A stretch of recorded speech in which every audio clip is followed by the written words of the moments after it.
মুভিটির শুরুতেই দেখা যায় জন ব্যাপটিস্ট নামক একজন লোক জেলখানায় বন্দী। তাকে শিকল দিয়ে বেঁধে বাইরে আনা হয়। বাইরে প্রচুর লোকের ভিড় ছিল, যারা জনের ফাঁসি চাইছিল। তখন রায় শোনানো হয় এবং জনের মৃত্যুদণ্ড দেওয়া হয়। তবে তাকে কোনো সাধারণ মৃত্যুদণ্ড দেওয়া হয়নি, বরং মৃত্যুর আগে তার হাত পা ভেঙে ফাঁসি দেওয়া হবে। সবাই এই লাইন শুনে খুশি হয়ে যায়।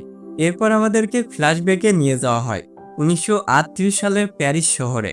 প্যারিস শহরের সব থেকে নোংরা জায়গা হলো এর মাছের বাজার। মাছের বাজারে একজন মহিলা মাছ বিক্রেতা ছিল।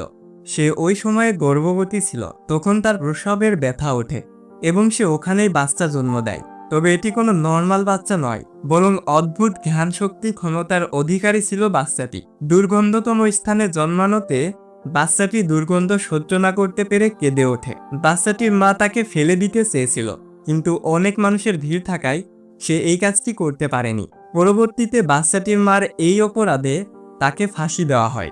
বাচ্চাটির মধ্যে এক অদ্ভুত শক্তি ছিল। বাচ্চাটি যার যার কাছেই যেত তারই উন্নতি হতে থাকতো, কিন্তু তার থেকে দূরে চলে গেলে সেই ব্যক্তির মৃত্যু হতো।